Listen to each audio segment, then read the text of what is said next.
Halo semuanya, selamat datang lagi. Hari ini kita mau ngobrolin sesuatu yang jujur aja mungkin agak menantang ya buat banyak dari kita yang merasa beriman. Pertanyaannya simple, apa sih artinya punya iman itu? Emangnya sekedar percaya aja udah cukup? Yuk kita bedah bareng-bareng. Oke, kita langsung mulai dari pertanyaan yang nusuk banget ini, dari kitab Yakobus. Pertanyaan ini tuh bener-bener langsung ke jantung persoalan kita. Ini bukan cuma basa-basi loh, ini tuh tantangan buat kita semua, buat ngecek lagi apa sih dasarnya kepercayaan kita selama ini.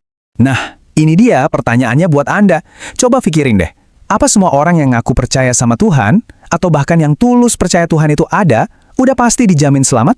Jawaban dari sumber yang kita bahas hari ini, bisa jadi bakal bikin Anda kaget. Ini dia nih, peta perjalanan kita buat beberapa menit ke depan. Kita bakal bongkar beberapa pemahaman yang mungkin keliru, terus kita cari tahu apa sih fokus dari iman yang sejati itu, kita bedah 3 komponen utamanya, dan di akhir nanti ada satu ilustrasi yang simple banget tapi ngena banget buat kita renungkan. Oke, kita masuk bagian pertama ya. Nah, yang menarik, Yakobus itu sebenarnya nggak bilang kalau orang-orang ini tuh sama sekali nggak punya iman. Justru, menurut dia, masalahnya ada di jenis iman yang mereka punya. Nah, ini dia nih yang bikin kita harus berhenti sejenak dan mikir. Ayat dari Yakobus tadi itu nunjukin sesuatu yang radikal banget. Ternyata ada loh jenis iman yang walaupun kita sebut iman, tapi ujung-ujungnya nggak ada gunanya sama sekali dan nggak menyelamatkan. Artinya, nggak semua kepercayaan itu nilainya sama di mata Tuhan. Sekarang kita masuk ke sesi bongkar mitos. Kita bakal lihat beberapa jenis iman yang umum banget kita temui, bahkan mungkin ada di diri kita sendiri, tapi ternyata itu bukanlah iman yang menyelamatkan. Yang pertama, iman tradisi atau iman warisan. Sering dengar kan? Oh, saya Kristen karena orang tua saya Kristen.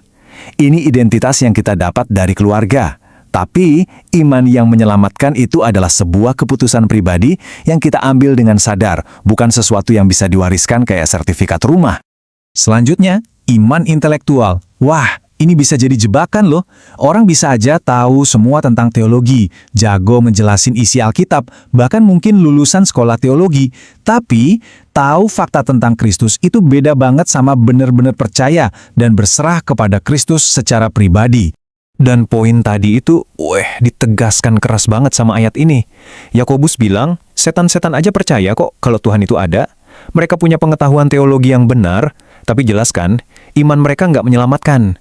Ini bukti kalau sekedar setuju di otak aja tuh nggak cukup. Jadi, kalau iman warisan dan iman yang cuma di kepala aja nggak cukup, terus iman yang benar itu kayak gimana dong? Nah, kuncinya ternyata bukan di seberapa kuat iman kita, tapi lebih kepada siapa atau kepada apa iman kita itu ditaruh, objeknya apa. Sering banget kita tuh salah parkir iman kita. Kita menaruhnya di hal-hal yang sebenarnya bagus, tapi salah tempat. Misalnya, percaya sama gereja, atau ngandelin perbuatan baik kita, ngandelin moralitas diri sendiri, atau bahkan ngandelin keaktifan kita di pelayanan. Semua itu bisa jadi baik, tapi bukan itu yang menyelamatkan. Ini dia poin paling krusialnya. Iman yang menyelamatkan itu tujuannya, objeknya cuma satu. Bukan sistem, bukan aturan, bukan perbuatan, tapi satu pribadi, Yesus Kristus. Kepercayaan kita harus sepenuhnya ditaruh pada siapa Dia dan apa yang sudah Dia lakukan buat kita. Nah, sekarang kita sampai ke dagingnya nih. Menurut para teolog dari dulu, iman sejati yang menyelamatkan itu punya 3 elemen. Tiga-tiganya harus ada, nggak bisa dipisah-pisahin. Yuk kita lihat satu-satu. 3 elemen ini punya istilah Latin, notitia, assensus, dan fiducia. Anggap aja ini kayak 3 anak tangga yang harus kita naiki biar sampai ke iman sejati. Jangan pusing sama istilahnya ya, ini cuma buat bantu kita bedain aja. Oke, tangga pertama. Notisia. Gampangnya ini adalah konten atau isi dari iman. Ya iyalah, kita kan nggak bisa percaya sama sesuatu yang kita nggak tahu. Jadi kita harus tahu dulu fakta-fakta dasarnya. Siapa itu Yesus, kenapa Dia harus mati, dan bahwa Dia bangkit dari kematian. Tangga kedua, assensus. Ini adalah persetujuan di otak kita. Setelah tahu fakta-faktanya, kita bilang, oke, iya, saya percaya semua itu benar. Ini langkah yang penting. Tapi, ini dia jebakannya. Banyak banget orang, bahkan setan tadi, yang berhenti di tangga ini. Dan ini dia tangga ketiga, yang jadi pembeda segalanya, fiducia. Ini adalah lompatan dari sekedar percaya bahwa Yesus itu ada, menjadi percaya kepada Yesus. Ini adalah tindakan penyerahan total, di mana kita secara pribadi mempercayakan seluruh hidup dan keselamatan kita ke tangannya. Oke. Istilah fiducia mungkin kedengarannya agak abstrak ya. Biar kita semua lebih kebayang, yuk kita pakai satu ilustrasi yang simple banget. Coba deh, bayangin ada sebuah kursi di depan Anda. Kita namain aja kursi ini kursi keselamatan. Terus, gimana 3 elemen iman tadi nyambung sama kursi ini? Pertama, notitia. Anda tahu kursi itu ada. Kelihatan sama mata kan? Kedua, asensus. Anda lihat bahannya, desainnya, terus Anda percaya dalam hati, wah kursi ini kayaknya kuat nih, pasti bisa nopang berat badanku. Anda setuju dengan fakta itu. Nah, ini dia pertanyaan kuncinya.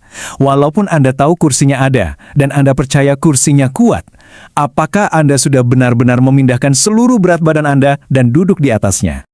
Nah, inilah fidusia. Fidusia itu adalah tindakan duduk. Anda berhenti ngandelin kekuatan kaki Anda sendiri dan sepenuhnya mempercayakan diri Anda pada kemampuan kursi itu buat nopang Anda. Itulah iman yang menyelamatkan. Bukan cuma tahu dan percaya soal kursinya, tapi benar-benar beristirahat di atasnya.